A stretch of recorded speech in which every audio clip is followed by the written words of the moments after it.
जब यवनों के द्वारा, म्लेच्छों के द्वारा जबरदस्ती हिंदुओं को मुसलमान बनाने का कार्य किया जा रहा था, तो एक दंपति ने मुस्लिम धर्म को स्वीकार करने से इनकार किया, गौ मांस खाना स्वीकार्य नहीं किया।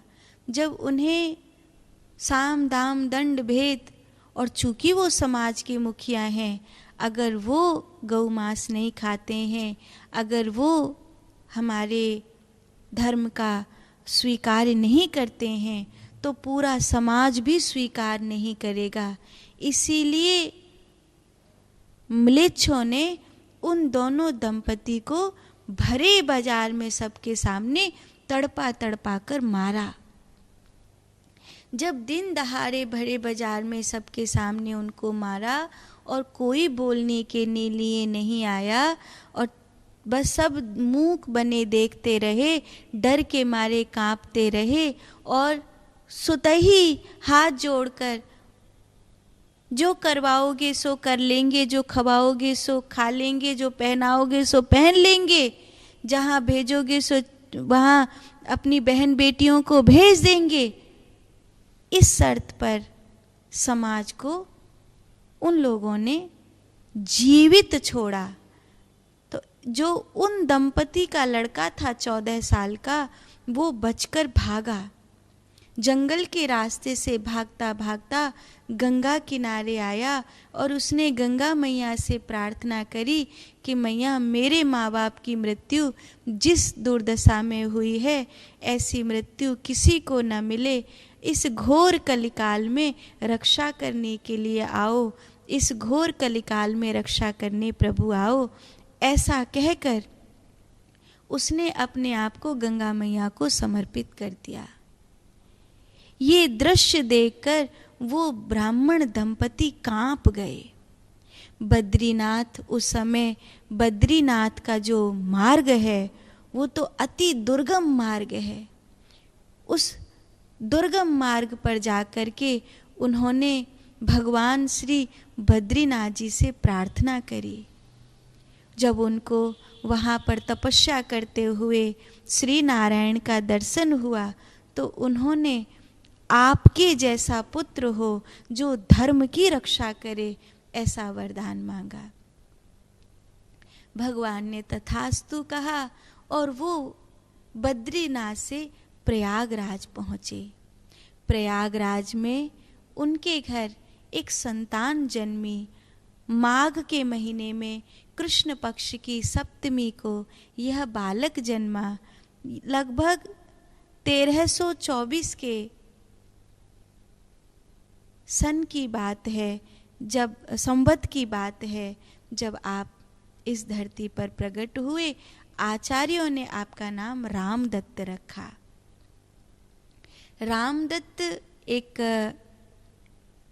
रामानंदी वैष्णव संप्रदाय के आचार्य हुए हैं। बाद में यही रामानंदाचार्य जी महाराज कहलाए हैं।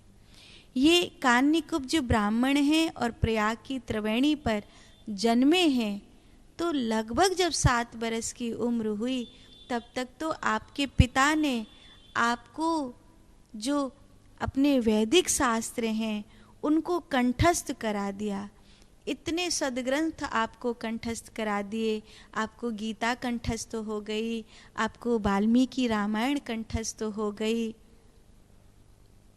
आपको बहुत से सदग्रंथ थे जो कंठस्थ हो गए। 7 बरस की उम्र में जो आप पढ़ते हैं, जो आप याद करते हैं, आपको बहुत शीघ्र कंठस्थ हो जाता है, और आप उसको बड़े मधुर भाष्य से कहते हैं, जिससे जनमानस को उस बात को समझने में बड़ी आसानी होती है। 8 बरस की आयु हुई और उपनयन संस्कार की बारी आई। उस समय जब श्री रामदत्त अर्थात रामानंदाचार्य जी महाराज का उपनयन संस्कार हो रहा था, उस समय आतंक तो था, पर कहीं न कहीं ब्राह्मणों में एक संगठन है। उस संगठन के चलते थोड़ा सा बचाव है कि अपने अपने समूह में, अपने अपने लोगों में थोड़ा सा अपने आप को बचा कर रखते हैं। तो थोड़े में ही, ज़्यादा विस्तार नहीं किया है, ज़्यादा कोई उसका प्रचार नहीं किया है कि उन लोगों की नज़र में जाए।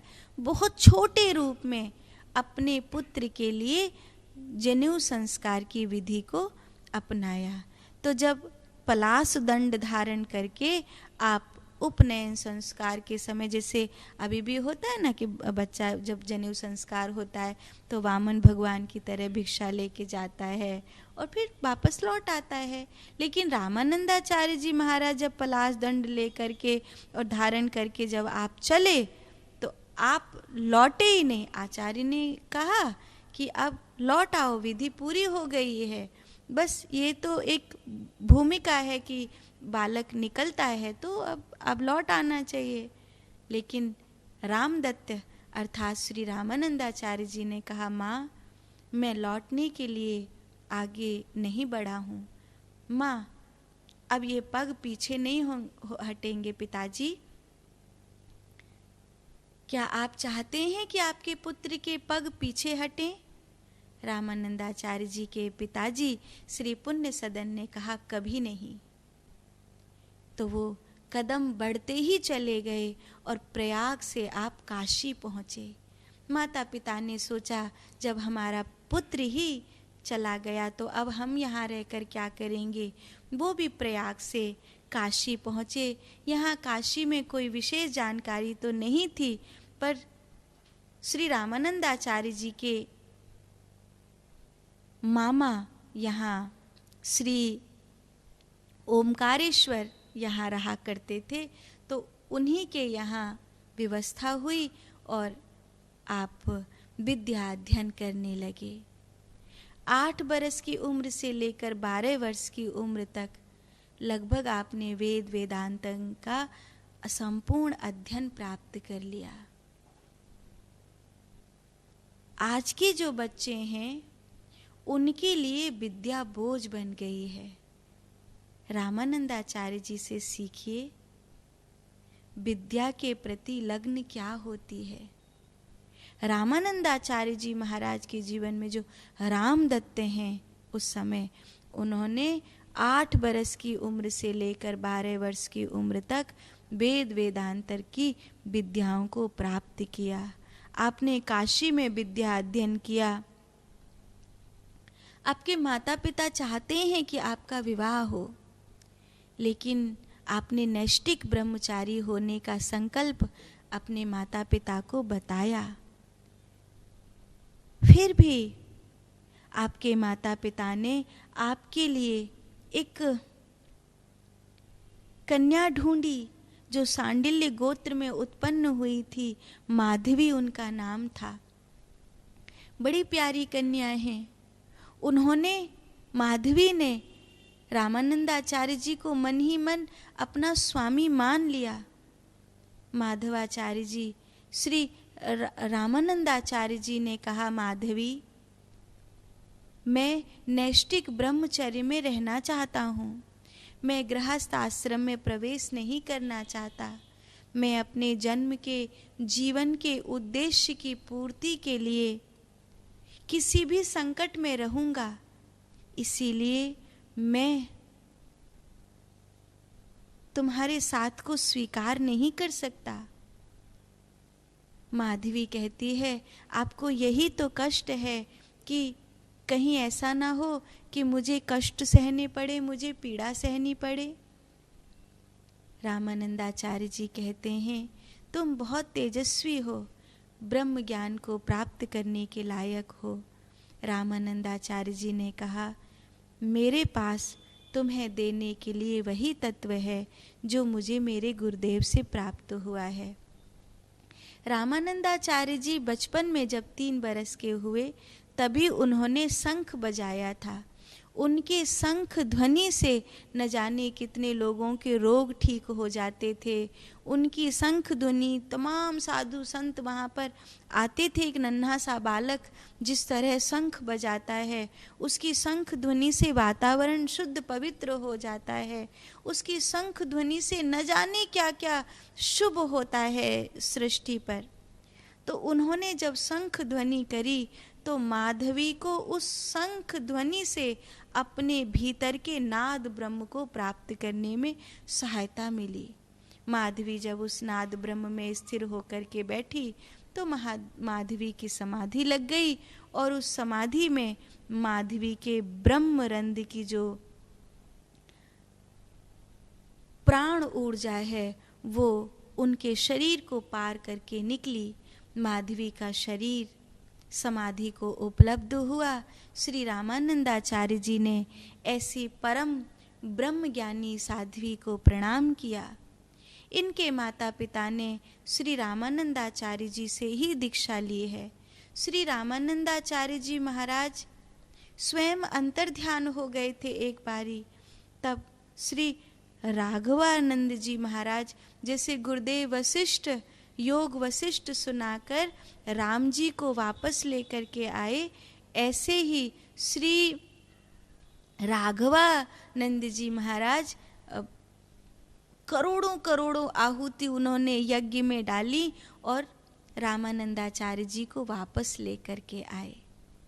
रामानंदाचार्य जी को वापस लाना जरूरी था धर्म के लिए। अभी तुम्हें समाधि में नहीं जाना है पुत्र, तुम्हें अभी समाधि में जाने का समय नहीं आया है। राघवानंद जी महाराज ने श्री रामानंदाचार्य जी को सद्गुरु के रूप में वो सब कुछ समझाया जिससे रामानंदाचार्य जी के सभी प्रश्न समाप्त हो गए। रामानंदाचार्य जी के माता पिता का शरीर पूरा हुआ और आपने संन्यास ग्रहण किया। श्री रामानंदाचार्य जी वैष्णव परंपरा के मूर्धन्य आचार्य हुए। ये श्री संप्रदाय के नाम से जाना जाता है क्योंकि भगवती सीता ही इस संप्रदाय की प्रवर्तिका हैं और श्री हनुमान जी ही आचार्य हैं। जो सीता जी ने हनुमान जी को सिखाया है उसी ज्ञान के आधार पर श्री रामानंदाचार्य जी कहते हैं हमारा जीवन चलेगा। राम तारक मंत्र ही इस रामानंदी वैष्णव संप्रदाय का मुख्य मंत्र है। रामाय रामभद्राय रामचंद्राय वेदसे रघुनाथाय नाथाय सीताया पतये नमः। ओम श्री राम रामाय नमः। ओम श्री राम रामाय नमः। ओम श्री राम रामाय नमः। ओम श्री राम रामाय नमः। रामानंदाचार्य जी की ख्याति चारों ओर फैल रही है। रामानंदाचार्य जी जिस समय काशी में पंचगंगा घाट पर रहा करते थे, उस समय एक गंगा घाट पर रहने वाले महात्मा की कुटी में तपस्या करते हैं, लेकिन इनकी युवा अवस्था छोटी ही आयु है, अभी ज़्यादा आयु नहीं है, और आपका घोर तप गंगा मैया की कृपा से आपको सब जन समूह ने एक ऊंचे से स्थान पर कुटिया बना करके दी है। वहाँ आप विराजते हैं। बहुत से संत महात्मा आते हैं। संत समागम होने से, सत्संग होने से, राम नाम की धुन होने से पूरा वातावरण पवित्र होने लगा। कभी कभार म्लेच्छ आते हैं, आपकी शंख ध्वनि से दूर दूर तक यहाँ पर वातावरण परम शुद्ध हो जाता है, पवित्र हो जाता है। ऊंचे पर जब आपकी कुटिया बनी है तब पंचगंगा घाट पर आपने बहुत लंबे समय तक तपस्या करी है।